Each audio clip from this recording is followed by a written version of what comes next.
권혁준 회장은 대한민국을 대표하는 억만장자였지만 그의 삶은 그다지 화려하지 않았어요. 어릴 적 가난을 극복하기 위해 고군분투했던 그는 성공한 후에도 그 시절의 기억을 가슴 깊이 간직하며 가능한 한 소탈한 삶을 살고자 했죠. 수많은 운전기사가 있어도 그는 가끔 지하철을 이용하곤 했어요. 지하철을 타면 진짜 세상이 보이는 법이지. 혁준 회장은 이렇게 말하며 비서의 만류를 가볍게 무시했어요. 늘 그렇듯 단정한 캐주얼 차림으로 집을 나섰고 아침 출근길의 북적임을 느끼기 위해 전철역으로 향했죠. 이날도 그랬어요. 지하철역은 바삐 움직이는 사람들로 가득했고 차가운 공기 속에서도 역 안은 묘하게 뜨거웠어요. 그가 탄 2호선 열차는 이미 발 디딜 틈도 없이 붐비고 있었죠. 혁준 회장은 안쪽으로 천천히 걸어 들어가 한 손으로 손잡이를 잡으려 했어요. 그런데 그 순간 갑자기 뒤에서 신경질적인 목소리가 들려왔어요. 아저씨, 앞 좀 보시고 다니세요. 혁준 회장은 순간 멈춰 뒤를 돌아봤어요. 그곳에는 30대 중반으로 보이는 젊은 남자가 매서운 표정으로 자신을 째려보고 있었죠. 세련된 정장 차림에 머리까지 깔끔하게 정돈되어 있었지만 얼굴엔 오만함이 가득했어요. 마치 자신이 이 세상의 중심이라도 된 듯한 태도였죠. 죄송합니다. 제가 미처 신경을 쓰지 못했네요. 혁준 회장은 사과하며 자리에서 한 발짝 물러섰어요. 하지만 그 남자는 사과를 받아들이는 대신 더 큰 소리로 불만을 토로했죠. 진짜 어이가 없네. 아니, 나이 드셨으면 적어도 상황 판단은 좀 하셔야 하는 거 아니에요? 이렇게 붐비는 출근 시간에 뭐하러 지하철을 타신 거예요? 혁준 회장은 순간 말을 잃었어요. 주변 사람들의 시선이 느껴졌지만 누구도 이 상황에 끼어들려 하지 않았죠. 모두가 이른 아침에 지루한 출근길에 괜한 일에 휘말리고 싶지 않았을 거예요. 죄송합니다. 불편을 끼쳐 드린 것 같네요. 그는 최대한 차분한 목소리로 다시 한번 사과했어요. 하지만 남자는 그 말을 듣고도 멈추지 않았어요. 이게 문제라니까. 그러니까 우리 사회가 안 바뀌는 거예요. 이런 분들이 자꾸 지하철 타고 그러니까 젊은 사람들이 고생하는 거잖아요. 내가 진짜 이렇게까지 말하게 될 줄은 몰랐는데 이건 좀 너무하신 거 아닌가요? 남자는 일부러 큰 목소리로 떠들며 주변 사람들의 주의를 끌려고 애쓰는 것 같았어요. 말끝마다 혀를 차는 소리와 손짓까지 섞어가며 혁준 회장을 더욱 난처하게 만들었죠. 열차가 흔들리며 잠시 멈춰 섰을 때 남자는 더 과장된 행동을 했어요. 일부러 어깨를 부딪히듯 앞으로 나와서는 마치 큰 피해를 입은 것처럼 한쪽 팔을 휘저었죠. 뭐 하시는 거예요? 진짜? 그는 짜증 가득한 목소리로 소리쳤고 한쪽 어깨를 문지르며 혁준 회장을 노려봤어요. 주변 사람들은 더욱 불편해진 듯 고개를 돌리거나 스마트폰 화면만 응시했죠. 아, 죄송합니다. 일부러 그런 건 아니었습니다. 혁준 회장은 조용히 대답하며 자리에서 물러났어요. 하지만 그 남자는 이번에도 가만히 있지 않았어요. 일부러 아니라고요? 이래서 문제라니까. 나이가 들면 이런 데서 더 신경 써야 되는 거 아니에요? 눈도 침침하고 행동도 느리고 괜히 남들만 불편하게 만들고. 그는 비웃음을 터뜨리며 고개를 저었어요. 마치 다른 사람들의 동의를 기다리는 것처럼 주변을 둘러보는 모습이 더 거만해 보였죠. 그 순간 혁준 회장은 자신도 모르게 깊은 숨을 내쉬었어요. 젊은이, 이런 식으로 사람을 몰아붙이는 게 당신에게 도움이 될까요? 다른 사람들을 조금 더 배려하는 태도를 가지는 게 좋을 것 같군요. 하지만 남자는 코웃음을 치며 대꾸했어요. 배려요? 아저씨, 웃기지 마세요. 배려는 힘 있는 사람이 하는 겁니다. 저한테 배려를 요구할 거면 여기 있는 사람들한테 물어보세요. 제가 틀린 말 했나? 그는 다시 주변 사람들을 둘러보며 자신만만한 표정을 지었어요. 하지만 아무도 대꾸하지 않았죠. 오히려 몇몇은 한숨을 쉬거나 눈을 피하며 이 상황이 빨리 끝나기만을 바라는 듯 했어요. 혁준 회장은 더 이상 말을 하지 않았어요. 곧 한숨을 내쉬며 고개를 저었어요. 곧 열차가 멈췄고 혁준 회장은 자신의 정거장에서 내렸어요. 그날 이후로도 그 남자의 거만한 얼굴이 머릿속에서 쉽게 지워지지 않았어요. 혁준 회장은 그날의 일을 떠올리며 속으로 다짐했어요. 인생은 결국 다 돌고 도는 법이지. 이 짧은 만남이 앞으로 어떤 식으로 그의 인생에 영향을 미칠지 그 순간엔 아무도 알 수 없었죠. 혁준 회장은 늘 바쁜 하루를 보내고 있었어요. 그의 나이가 70을 넘겼지만 여전히 회사의 중요한 의사결정은 그가 직접 내리고 있었죠. 사람들은 그를 경영의 신이라고 부르며 존경했지만 혁준 회장은 자신을 과대평가하지 않았어요. 그는 단지 노력의 결과일 뿐이라고 생각했죠. 어느 날 오후 그의 딸 소연이 저녁 식사를 함께 하자고 연락을 해왔어요. 소연은 30대 중반의 나이로 평소 독립적으로 살아가는 모습이 혁준 회장의 자랑거리였죠. 소연은 미술 큐레이터로 일하며 자신의 커리어를 착실히 쌓아왔고 결혼 이야기는 한 번도 꺼낸 적이 없었어요. 그랬기에 소연이 중요한 이야기가 있다며 저녁 약속을 잡자 혁준 회장은 왠지 모를 설렘과 긴장감을 동시에 느꼈죠. 그날 저녁 고급스러운 레스토랑의 창가 자리에 앉은 두 사람은 오랜만에 단둘이 시간을 보냈어요. 소연은 밝은 표정으로 아버지를 반겼고 혁준 회장은 딸을 자랑스럽게 바라보며 미소를 지었죠. 딸이 가져온 이야기가 무엇일지 궁금해하며 식사를 하던 중 소연이 입을 열었어요. 아빠, 제가 결혼할 사람이 생겼어요. 혁준 회장은 잠시 말을 잃었어요. 그동안 결혼에 대한 이야기를 한 번도 꺼내지 않던 딸이었기에 이 말은 예상치 못한 소식이었죠. 정말 괜찮은 사람이에요, 아빠. 책임감 있고 열심히 살아가려고 노력하는 사람이에요. 무엇보다 저를 정말 많이 아껴줘요. 그 사람이 어떤 일을 하고 있는지, 또 어떤 가정 환경에서 자랐는지 궁금하구나. 그리고 무엇보다 소연이가 정말 행복할 수 있는 사람인지 알고 싶어. 민석 오빠는 요즘 스타트업을 운영하고 있어요. 규모는 아직 작지만 곧 투자를 받을 예정이라고 했어요. 오빠는 제가 힘들 때마다 항상 옆에서 응원해줬고 제가 하는 일을 존중해줬어요. 그런 사람이니까 아빠도 만나보시면 분명히 좋아하실 거예요. 혁준 회장은 딸의 말을 듣고 가만히 고개를 끄덕였어요. 하지만 속으로는 한 가지 찜찜한 기분을 떨칠 수 없었죠. 그가 살면서 배운 것 중 하나는 사람은 말과 행동이 일치하지 않을 때가 많다는 점이었어요. 게다가 스타트업이라는 단어가 그의 마음에 걸렸죠. 혁준 회장은 사업 초기에 겪은 숱한 어려움을 떠올리며 그 남자가 과연 책임감 있는 사람인지 확인하고 싶었어요.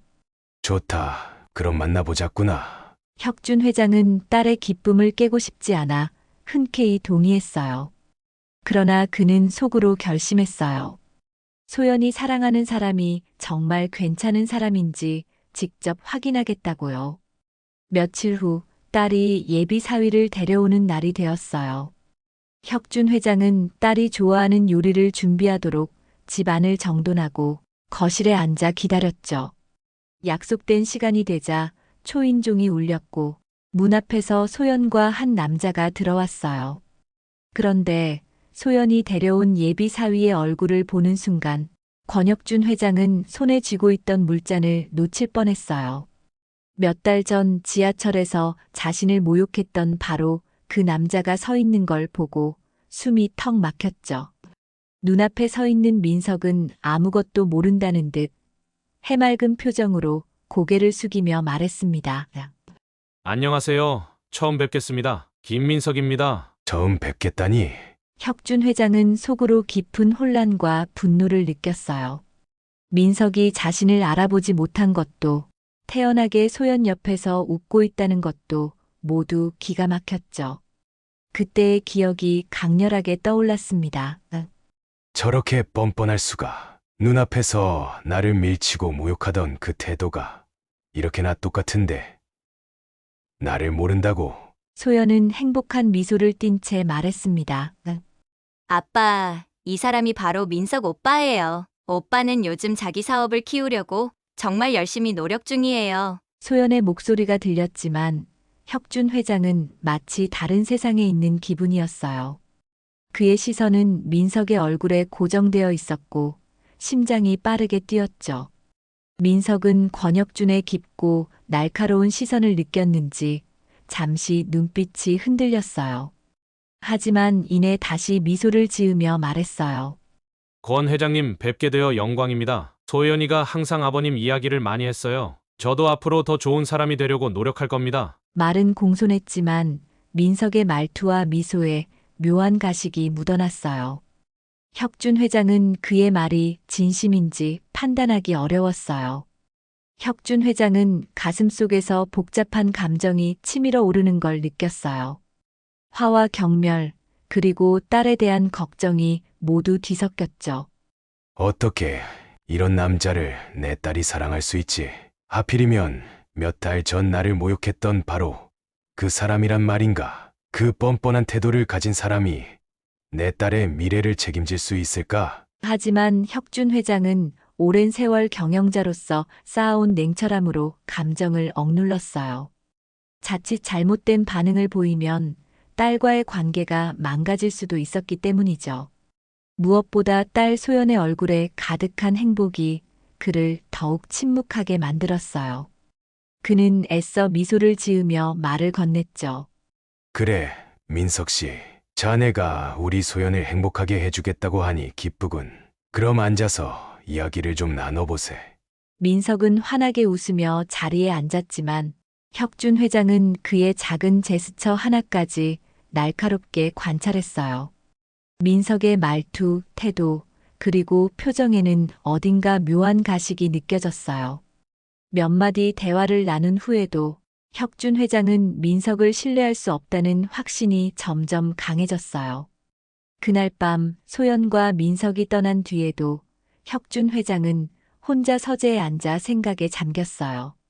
그는 자신이 잘못 판단하는 게 아닐까 싶어 고민했지만 지하철에서의 민석의 뻔뻔했던 모습이 머릿속에 계속 떠올랐어요. 운명이란 참 묘한 거야. 내가 그 남자를 잊으려 했는데 내 딸의 연인으로 나타나다니. 혁준 회장은 결국 결심했어요. 민석을 천천히, 그러나 확실하게 시험하기로요.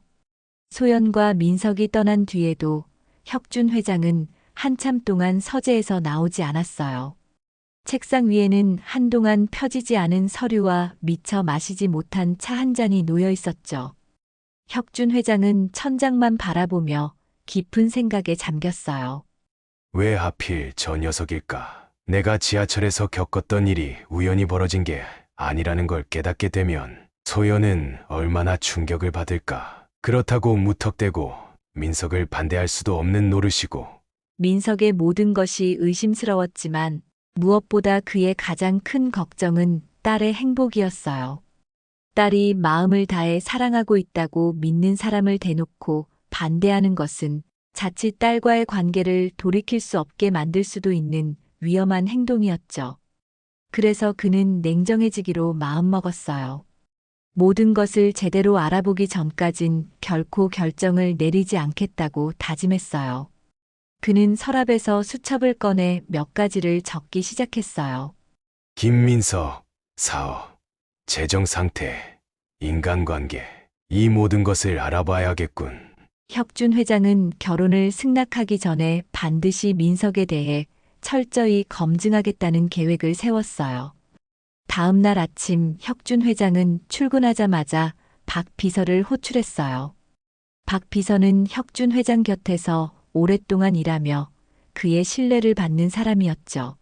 박 비서, 김민석이라는 사람에 대해 좀 알아봐야겠네.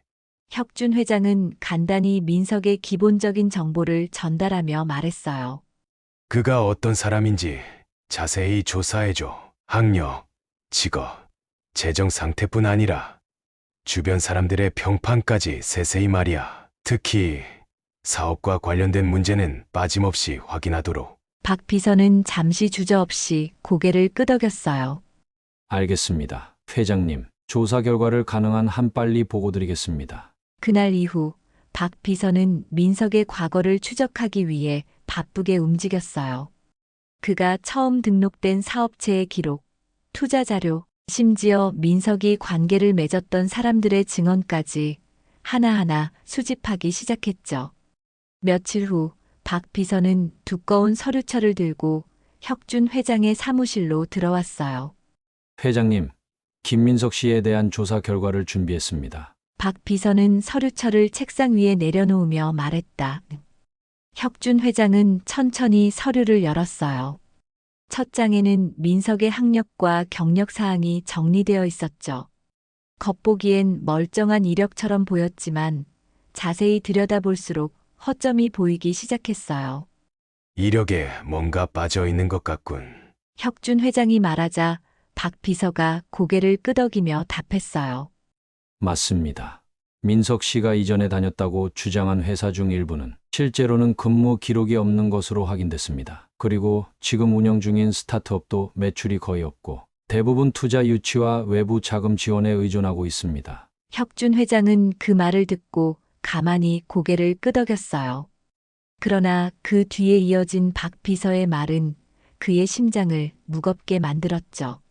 그리고 민석 씨는 과거 사업 자금을 빌리기 위해 여러 사람들에게 돈을 빌렸던 것으로 보입니다. 문제는 그중 일부를 갚지 않고 사라졌다는 증언이 확인됐습니다. 피해자 중에는 그를 친구로 믿고 돈을 빌려준 사람도 있었습니다. 혁준 회장은 서류를 넘기며 손을 멈췄어요.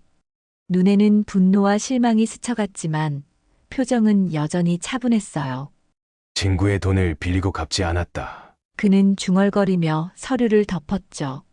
그 친구는 어떤 이야기를 했나? 박 비서는 잠시 망설이다가 답했어요. 그 친구는 김민석 씨가 자신의 아이디어를 훔쳐 스타트업을 시작했다고 주장했습니다. 처음에는 동업자처럼 함께 일했지만 민석 씨가 어느 날 일방적으로 결별을 선언하고 혼자 회사를 설립했다고 합니다. 혁준 회장은 깊은 한숨을 내쉬었어요. 그의 의심이 점점 현실로 드러나고 있었죠. 주변 사람들의 평판은 어떻던가? 혁준 회장은 마지막으로 물었어요.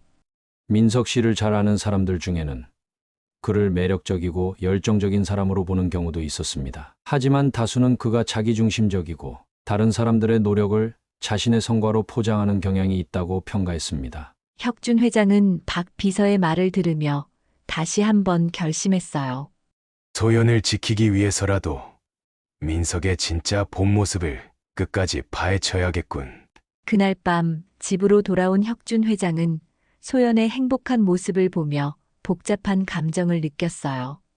소연은 아무것도 모른 채 민석과의 미래를 꿈꾸고 있었죠. 혁준 회장은 딸에게 진실을 어떻게 전해야 할지 고민했어요. 지금 당장 말하면 소연은 나를 오해할 거야. 내가 그녀의 사랑을 방해하려는 사람으로 보일지도 모르지. 그는 냉철하게 상황을 판단하며 시간을 두고 민석을 시험하기로 했어요. 다음 날 혁준 회장은 민석에게 전화를 걸었어요. 시간이 되면 나와 함께 시간을 좀 보내보세. 결혼 전 자네와 더 깊은 대화를 나누고 싶군. 민석은 처음엔 놀란 듯 했지만 곧 밝게 대답했어요. 그럼요. 회장님, 저도 회장님과 더 많은 이야기를 나누고 싶습니다. 그러나 혁준 회장은 이 만남이 단순한 대화가 아니라는 것을 알고 있었어요. 그는 민석의 본 모습을 철저히 검증하고 딸을 불행에서 구하기 위해 모든 수단을 동원할 준비가 되어 있었죠. 민석은 권혁준의 초대를 받고 회사로 온 날 처음부터 당당한 태도를 보였어요. 마치 자신이 특별한 사람이라도 된 것처럼 어깨를 으쓱이며 회사 건물을 둘러봤죠. 그는 말끔한 정장을 입고 왔지만 그 태도는 지나치게 거만했고 자신의 위치를 과신하는 듯 했어요. 역시 회장님 회사는 다르네요. 이 정도 규모를 갖추려면 얼마나 오래 걸렸을까요? 민석은 건물 내부를 둘러보며 과장된 말투로 말했어요. 혁준 회장은 민석의 거만한 태도를 눈치챘지만 표정 하나 변하지 않고 차분하게 대꾸했죠. 그렇지. 하지만 규모만 보고 모든 걸 판단하면 안 되네. 이 모든 것은 많은 사람의 노력과 헌신으로 이루어진 것이지. 단순히 돈만으로 되는 게 아니거든. 민석은 슬쩍 코웃음을 치며 고개를 끄덕였어요. 물론 그렇겠죠. 그런데 요즘엔 시스템만 잘 짜면 큰 노력 없이도 성공할 수 있더라고요. 제가 지금 운영하는 스타트업도 비슷한 방식으로 성장하고 있습니다. 혁준 회장은 그의 말을 듣고 속으로 고개를 저었어요. 노력 없이 성공이라니. 저렇게 가벼운 말을 아무렇지도 않게 하다니. 책임감이란 게 없는 사람 같군. 혁준 회장은 민석을 회사의 생산부서로 데려갔어요. 이곳은 직원들이 직접 제품을 만드는 현장이었고 질서정연한 분위기 속에서 모두가 바쁘게 움직이고 있었죠. 여기가 우리 제품의 생산 과정이 이루어지는 곳이네.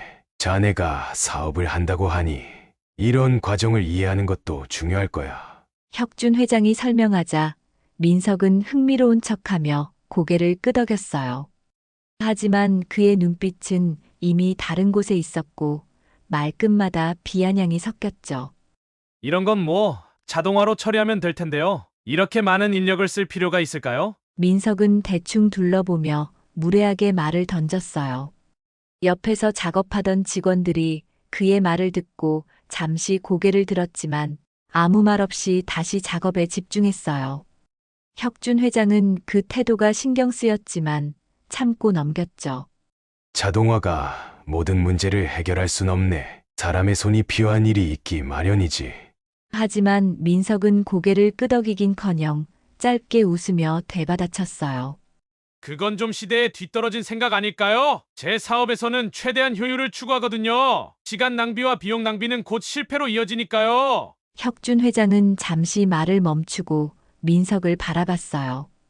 그의 태도는 단순히 자신만만한 것을 넘어 타인을 무시하는 듯한 느낌마저 들었죠. 소연이 이런 사람을 사랑한다고? 다음으로 혁준 회장은 민석을 고객 서비스 부서로 데려갔어요. 이곳은 고객 불만을 처리하고 문제를 해결하기 위해 노력하는 부서였죠. 이 부서는 우리 회사의 얼굴 같은 곳이라 할 수 있지. 어떤 일이든 고객을 존중하고 그들의 목소리를 듣는 것이 가장 중요하네. 혁준 회장이 설명하자 민석은 고개를 끄덕이며 입꼬리를 올렸어요. 뭐 그런 건 고객이 돈을 쓰기 때문에 가능하겠죠. 제가 보기엔 너무 과하게 고객 입맛만 맞추는 것도 문제라고 봅니다. 때로는 회사의 기준이 더 중요하지 않나요? 그의 말투엔 뻔뻔함과 태도가 느껴졌고 옆에 있던 고객 서비스 직원들이 민석을 의아하게 쳐다봤어요. 하지만 민석은 그런 시선을 신경 쓰지 않고 말을 이어갔죠. 제 사업에서는 고객의 불만에 일일이 대응하지 않습니다. 불만이 있으면 그냥 떠나게 두는 거죠. 대신 우리의 가치를 이해하는 고객을 타깃으로 삼는 게 중요하거든요. 혁준 회장은 민석의 말을 듣고 깊은 한숨을 내쉬었어요. 고객의 불만을 무시한다니. 책임감은커녕 배려심도 없는 사람인데 어떻게 내 딸을 행복하게 해줄 수 있단 말인가. 혁준 회장은 마지막으로 민석과 함께 점심을 먹기로 했어요. 그는 민석의 태도를 끝까지 관찰하며 마지막 결정을 내리기로 했죠. 점심자리에서 민석은 지나치게 편안한 태도로 음식을 먹으며 말을 꺼냈어요.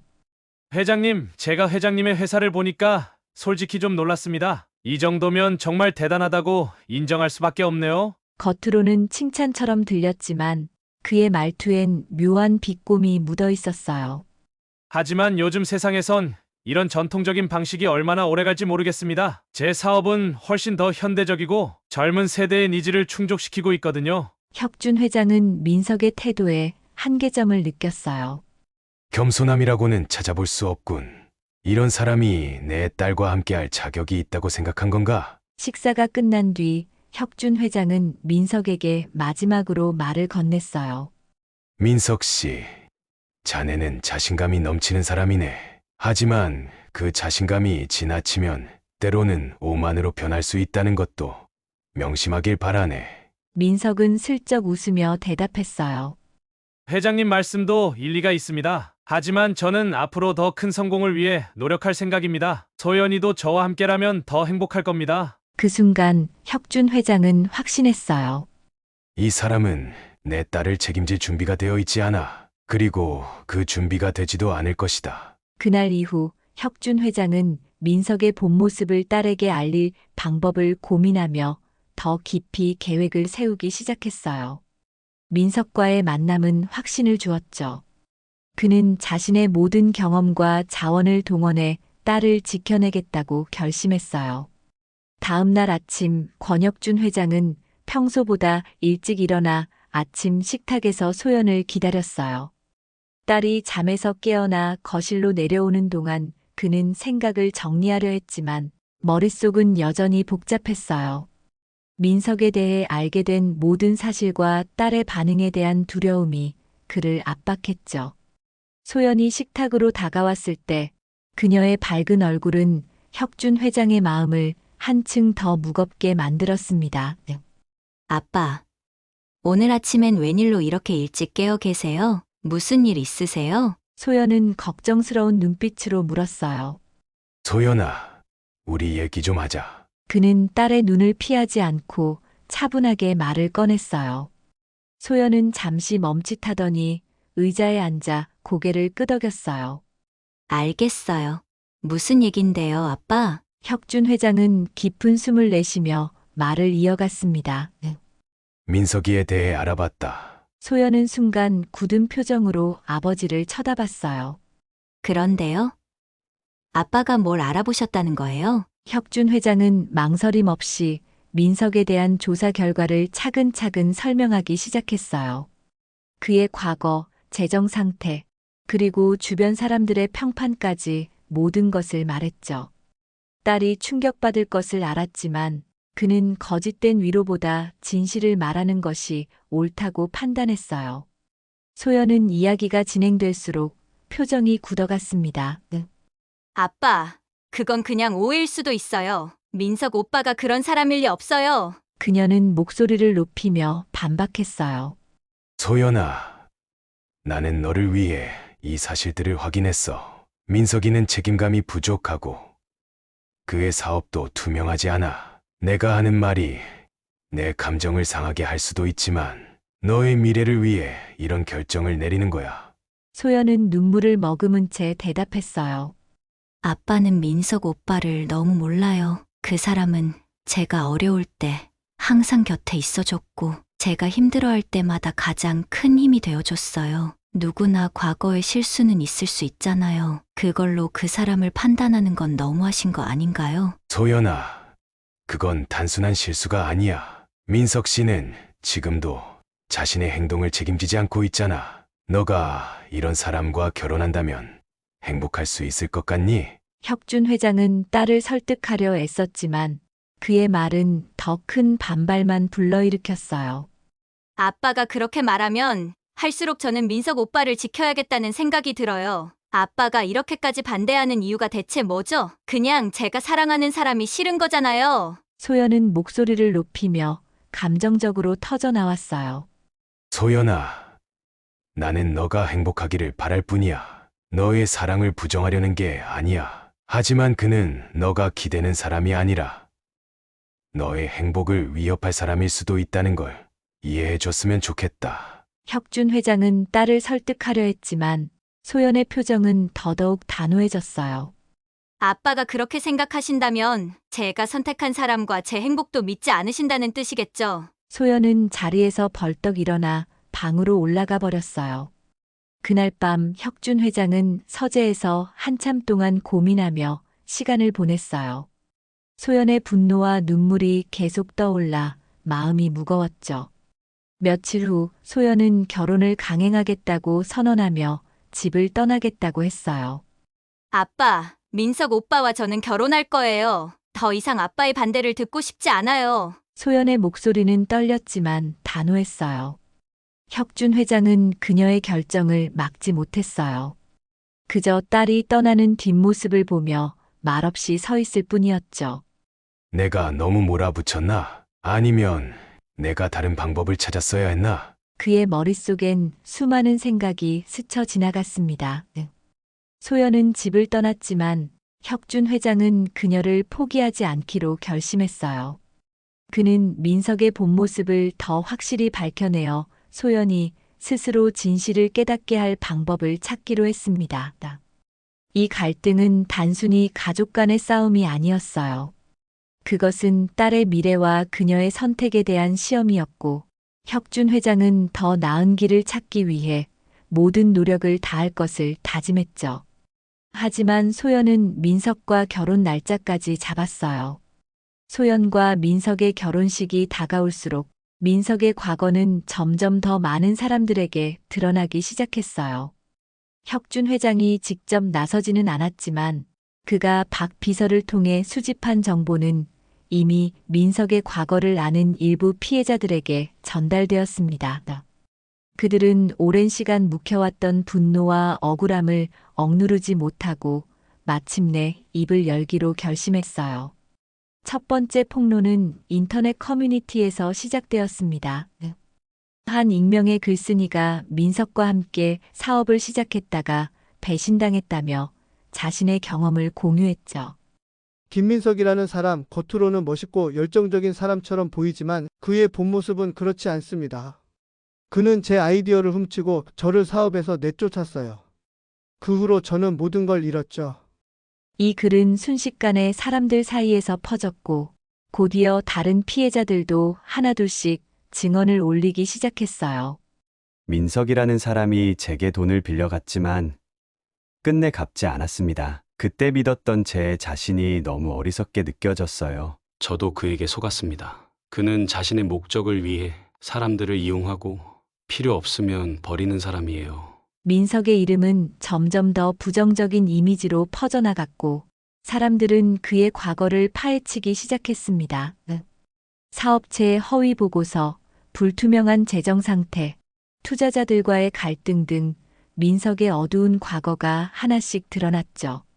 이 모든 상황 속에서도 소연은 민석을 믿고 싶어 했어요.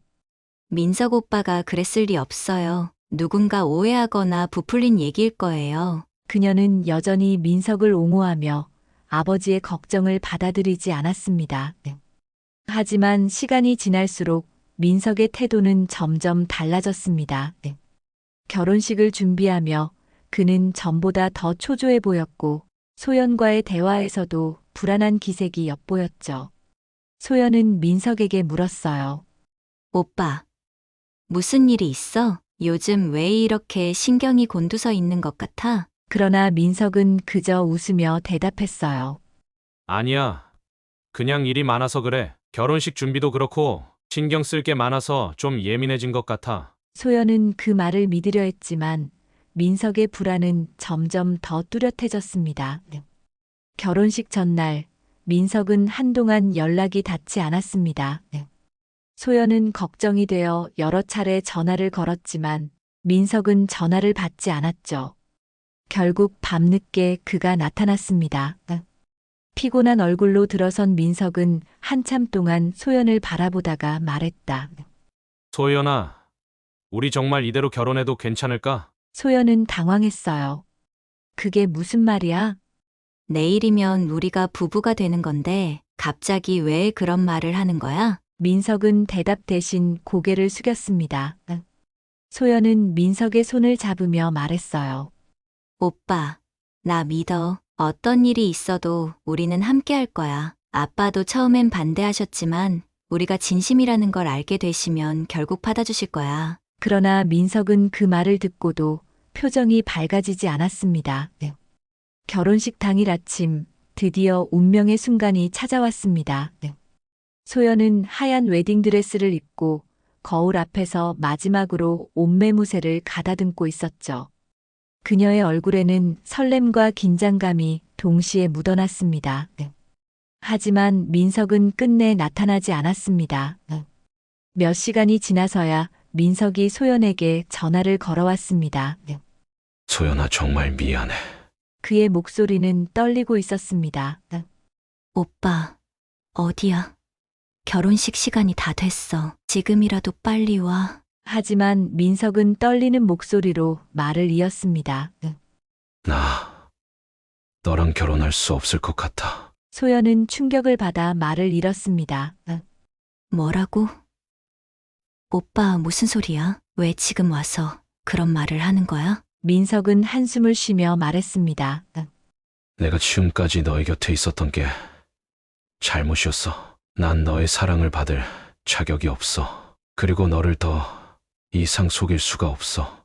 그는 더 이상 말을 하지 않았고 소연이 뭐라 물어보기도 전에 전화를 끊어버렸습니다. 소연은 그 자리에서 주저앉아 눈물을 흘렸습니다. 자신이 믿고 사랑했던 사람이, 인생을 함께하기로 한 사람이 끝내 자신을 떠나버렸다는 사실에 그녀는 상처받고 혼란스러웠습니다.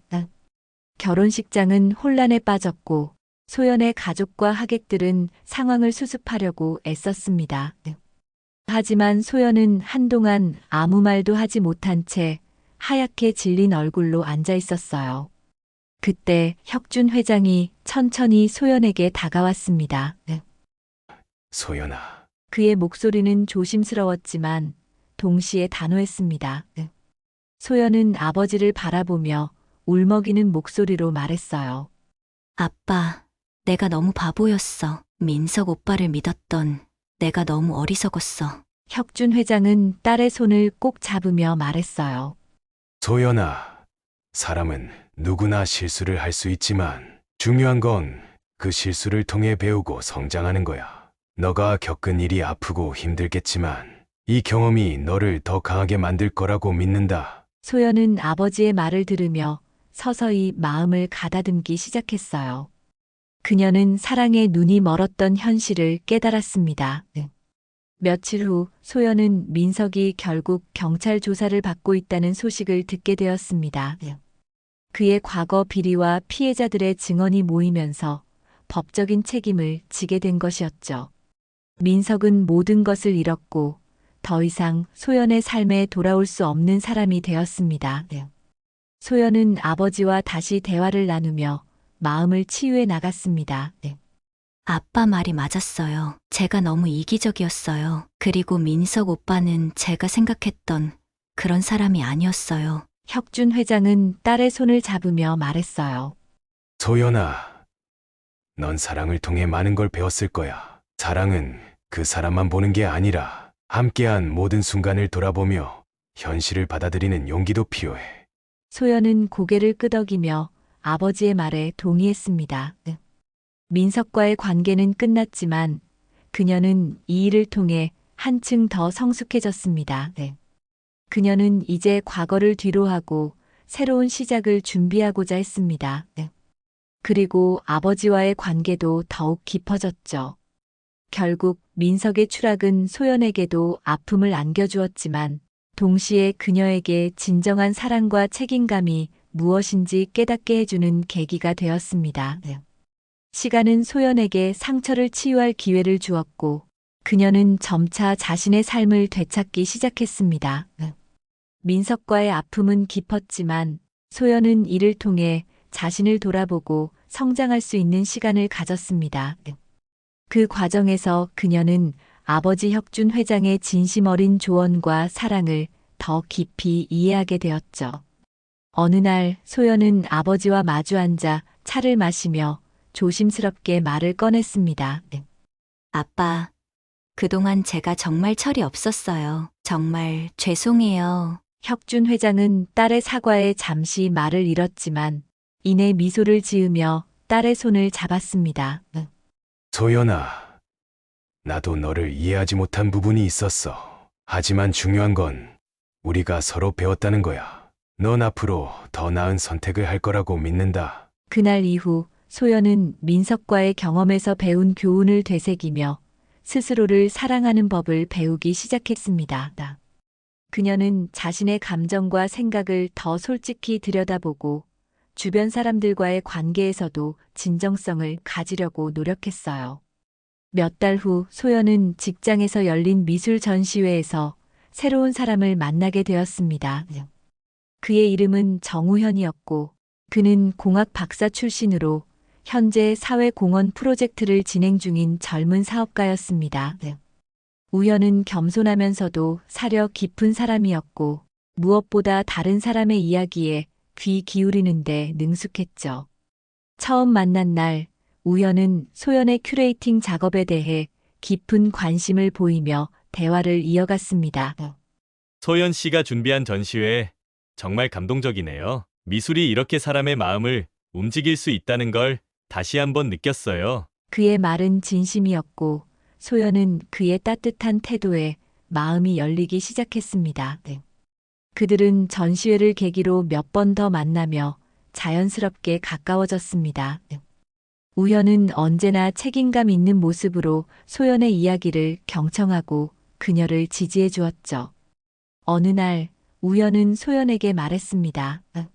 소연 씨, 당신이 살아온 이야기를 들으니 당신이 얼마나 강한 사람인지 알 것 같아요. 그런 당신을 옆에서 응원하고 싶습니다. 소연은 그의 진심을 느낄 수 있었고 우연과의 관계는 점차 깊어졌습니다. 소연은 아버지에게 우연에 대해 이야기하며 조심스럽게 그의 반응을 살폈습니다. 하지만 혁준 회장은 우연에 대한 이야기를 듣고 난 뒤 따뜻한 미소를 지으며 말했죠. 소연아, 너가 행복하다면 나도 행복하다. 우연이라는 사람이 정말 너가 말한 대로 책임감 있고 따뜻한 사람이라면 나는 기꺼이 그를 응원할 거야. 혁준 회장은 이번에는 딸의 사랑을 전적으로 존중하기로 마음먹었습니다. 과거 민석과의 일이 있었던 만큼 소연이 자신의 선택에 대해 더 신중하게 판단했으리라 믿었기 때문이었죠. 우연을 처음 만난 날 혁준 회장은 그의 진중한 태도와 예의를 보고 안도감을 느꼈습니다. 자네가 우리 소연을 행복하게 해줄 수 있는 사람이라 믿겠어. 앞으로 우리 가족으로 함께할 날이 기대되네. 그의 말에 우연은 고개를 숙이며 진심 어린 목소리로 대답했습니다. 회장님, 소연 씨와 함께하는 것이 제 인생에서 가장 큰 행복이라고 생각합니다. 최선을 다하겠습니다. 소연과 우연의 관계는 시간이 지날수록 더욱 단단해졌습니다. 결국 그들은 결혼을 결심했고 소연은 아버지의 축복을 받으며 새로운 인생을 시작하게 되었습니다. 결혼식 날 소연은 순백의 드레스를 입고 아버지의 손을 잡고 걸어 나갔습니다. 혁준 회장은 딸의 얼굴을 바라보며 묵묵히 걸었지만 마음속으로는 수많은 감정이 교차했습니다. 소연이가 이렇게 성장했구나. 이제 정말 한 여자로서 자신의 삶을 만들어가고 있네. 우연은 결혼식장에서 소연을 바라보며 진심 어린 미소를 보였고 소연은 그의 눈빛 속에서 확신을 느꼈습니다. 결혼 후 소연과 우연은 서로를 존중하며 행복한 가정을 꾸려나갔습니다. 그들의 삶은 평탄하지 않을 때도 있었지만 서로에 대한 믿음과 사랑은 어떤 어려움도 이겨낼 수 있는 힘이 되어 주었죠. 혁준 회장은 딸의 행복한 모습을 보며 자신도 한층 더 평온해졌습니다. 그는 자신의 선택이 옳았음을 깨달았고 딸과 함께 웃으며 새로운 인생의 한 페이지를 넘겼습니다. 그날의 하늘은 맑고 투명하여 마치 새로운 시작을 축복하는 듯 보였습니다. 소연은 미소를 머금고 아버지와 함께 서서히 발걸음을 옮겼어요. 과거의 아픔은 바람 속에 흩어졌고 사랑과 믿음은 그녀의 날개가 되었습니다. 혁준 회장은 딸의 환한 얼굴을 바라보며 삶의 가장 아름다운 선율을 듣는 듯 했지요. 시간은 두 사람의 마음을 하나로 이어주었고 그들은 서로를 응원하며 희망으로 가득 찬 새로운 장을 써내려가기 시작했습니다.